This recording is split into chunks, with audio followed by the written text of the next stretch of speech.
Cette région, elle me plaît bien, car c'est de la nature. Et puis les sapins. C'est ça la tranquillité, pour moi. Car là, ça me plaît tellement. Et tu vois tout. Tu vois tout le village, et au fond, et toi tu es en haut. Pourquoi on a laissé cette pointe de beach là Qui rentre absolument dans l'Allemagne, qui n'est pas l'Alsace, qui n'est isolé, pas la Lorraine, c'est faux. C'est isolé de tout. C'est un pays à lui tout seul, le Beachorland.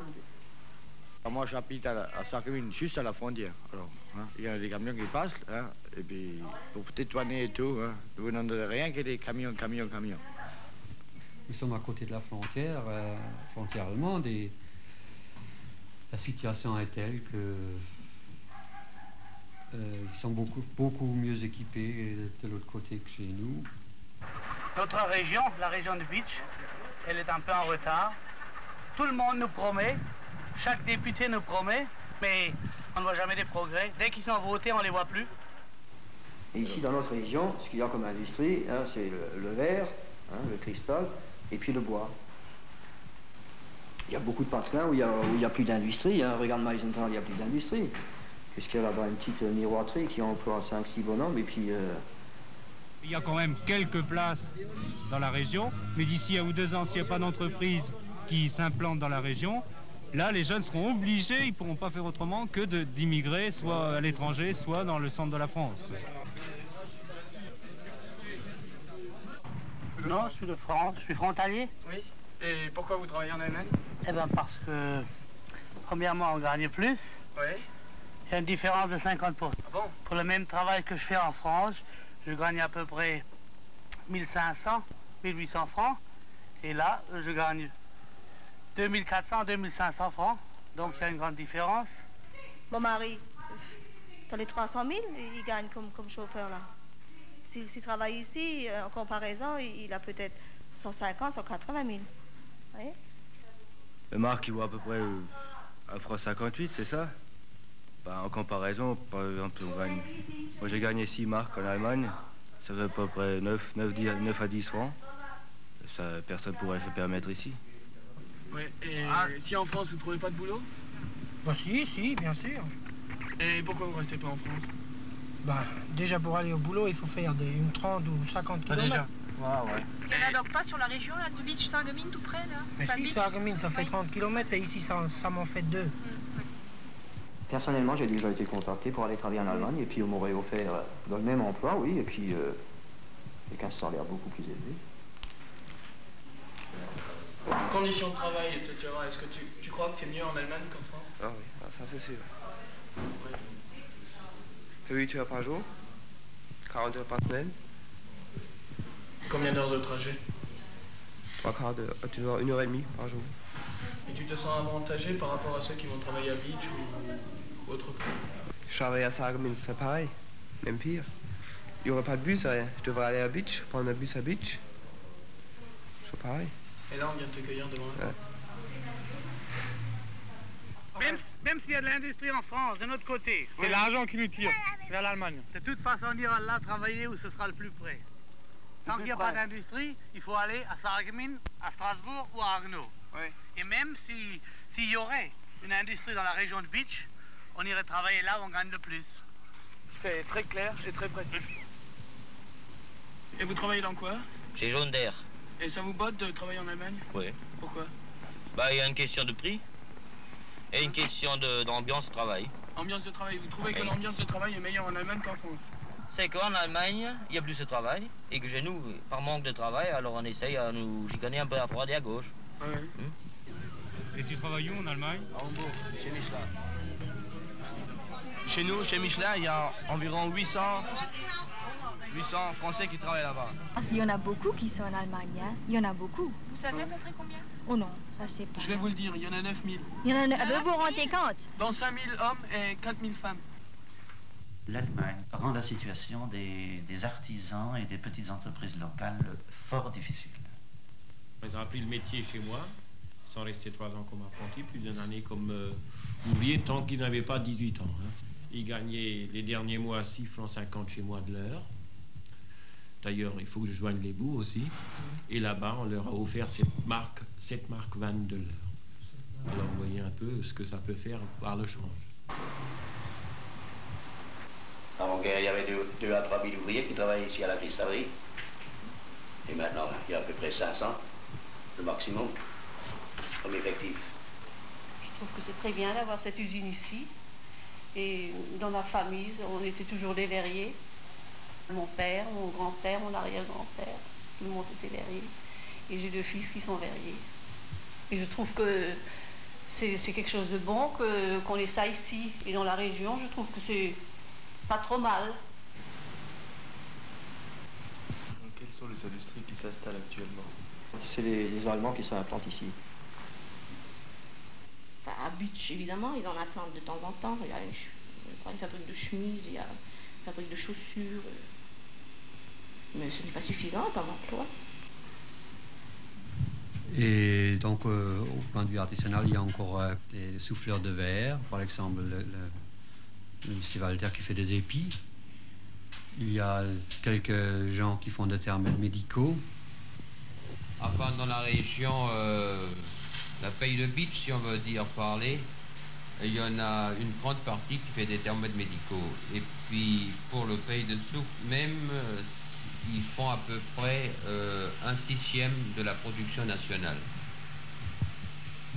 La paye d'un souffleur de thermomètre pour en travaillant des heures normales, c'est-à-dire 8h30 par jour, il gagne dans les 1900 francs. Est-ce que c'est plus rentable pour un gars de faire des thermomètres ou d'aller bosser en Allemagne? C'est plus rentable de travailler à la maison parce qu'ils ont la possibilité de faire beaucoup plus d'heures, premièrement, et puis ils peuvent se faire seconder par quelques membres de la famille. Il y a, je pense, bien une dizaine d'hommes qui travaillent à Sarreguemines dans la grande menuiserie de Minerat. La plupart, c'est des anciens menuisiers, parce qu'après-guerre, au moment de la reconstruction, les menuiseries, entre autres, étaient florissantes dans le secteur. Je crois que sur la commune de Volminster, il y en avait 5 ou 6. Il en reste une, c'est tout. Il y a encore 2 sabotiers qui restent, parce que il y a encore 30 ans, c'est-à-dire tout de suite après la guerre, c'était ici le fief des sabotiers. Là aussi, la concurrence des chaussures en matière plastique et tout cela a contribué à ce que les sabotiers aussi disparaissent en grande partie, puisqu'il n'en reste plus que 2. Et puis aussi quelques scieries. Et puis les jeunes pratiquement vont travailler en Allemagne. Pour des raisons que nous connaissons aussi très bien, c'est un salaire beaucoup plus élevé, c'est des conditions de travail beaucoup plus avantageuses.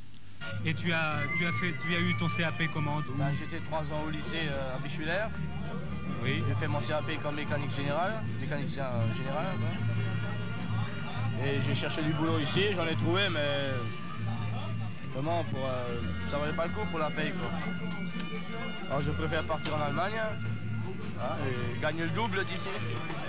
Et les copains que tu connais, ils font pareil que toi? C'est-à-dire que je connais des copains qui n'ont pas de CAP, mais qui gagnent plus en Allemagne qu'un gars qui travaille ici avec son CAP. Personne ne veut plus apprendre un vrai métier et travailler en France parce qu'ils gagnent plus en Allemagne sans qualification. Écoutez, moi je vous dis franchement, vous êtes un jeune. Vous n'avez aucun métier. Chez nous, on vous propose 4 francs 64 de l'heure, 4 francs 65 de l'heure. SMIC. Le SMIC. Pour apprendre éventuellement un métier. Ou bien vous mettez comme manœuvre si vous n'avez pas les capacités en conséquence. Alors vous vous déplacez de quelques kilomètres, on vous donne un balai en main et on vous offre 9 francs de l'heure. Qu'est-ce que vous choisissez à ce moment, étant jeune? Automatiquement, vous prenez le balai pour 9 francs. C'est à votre avantage. Il avait, pendant 6 mois, 15 000 francs par mois. Il débite autant de verre qu'un ouvrier de 2 et 3 ans, déjà, qui a fini son apprentissage. Il débite autant de verre. Alors, il y a eu combien? 15 000 francs. Il a maintenant 24 000 francs, après beaucoup de rouspétance. Mais oui, monsieur, et il débite, je peux vous garantir, qu'il débite autant que le jeune homme de là-bas qui a 3 ans d'apprentissage passé. Vous trouvez ça juste? Un apprenti de nos jours, il ne gagne pas grand-chose, alors que s'il va de l'autre côté, il entend les copains qui lui disent « Oh, t'es pas fou, moi, de l'autre côté, moi, j'ai le même âge que toi, je suis pas plus qualifié que toi, et voilà ce que je ramène. » Il y a des jeunes de 18 ans, ils gagnent 300 000 francs. Et oui. Les femmes, il y a les femmes qui travaillent aussi, les jeunes filles, ils travaillent là-bas. Ils travaillent aussi là-bas. En comparaison des usines de beach, c'est quand même une différence. C'est assez, moi je trouve que c'est assez dur pour une femme.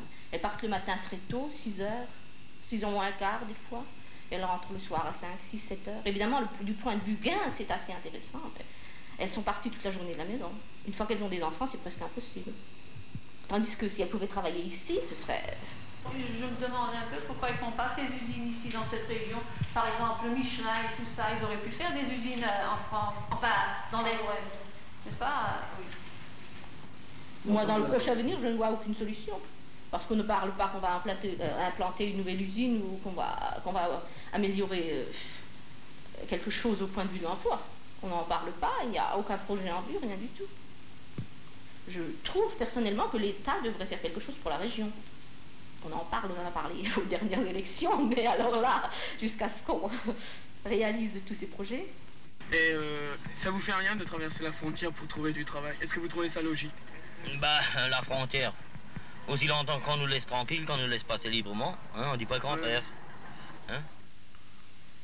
Mais vous ne pensez pas plus loin, vous ne pensez pas à l'avenir.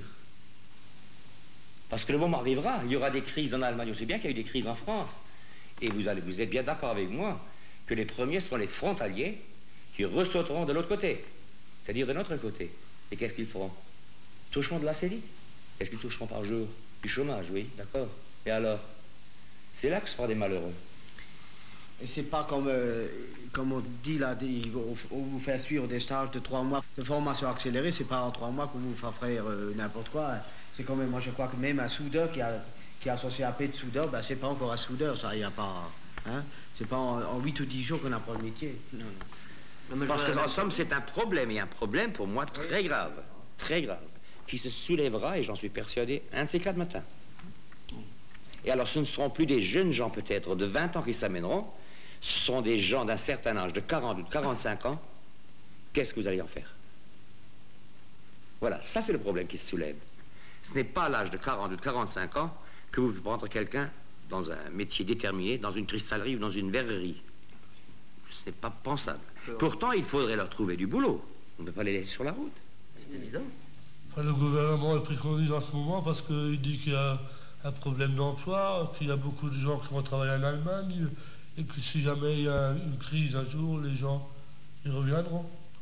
Enfin, là, ils disent, il n'y a pas de problème, de toute façon, on leur fera des petites usines, et puis ils pourraient se foutre dedans. Moi, je n'y crois pas tellement, parce que du moment où ils ne pourraient plus travailler en Allemagne, c'est normal où les gens ils iront. Alors, pour les calmer un peu, on leur parle de parc naturel. On leur dit que ça pourrait apporter un changement pour les ouvriers. Alors là, je ne suis pas du tout d'accord. Le parc naturel, bien sûr, serait peut-être une bonne chose point de vue protection de la nature, mais pour l'ouvrier, ça n'apporte rien du tout. Et les paysans non plus. J'ai parlé à beaucoup de paysans, et aucun m'a dit que ça pourrait lui apporter quelque chose. Ce que cela va nous rapporter à nous personnellement. Si ça va en rapporter des, je ne sais pas moi, des emplois nouveaux ou... Moi, je ne vois pas l'intérêt d'un parc naturel. Il faudrait nous l'expliquer. Il y a eu un chargé de mission qui a été nommé, qui est donc chargé de faire de l'information. La première chose, c'est d'abord de voir les élus. Pour voir si vraiment ils sont d'accord, puisque les élus, la moitié des élus, qu'est-ce que je dis, les 9/10 des élus ne se sentaient pas du tout concernés, puisque c'était un problème Conseil général. Et c'est bien si l'on fait un parc naturel ici. Je suis d'accord pour ça, mais seulement il faut être au courant de ce qui va se passer. On est très mal au courant. Je ne sais même pas si Saint-Louis doit être inclus là-dedans.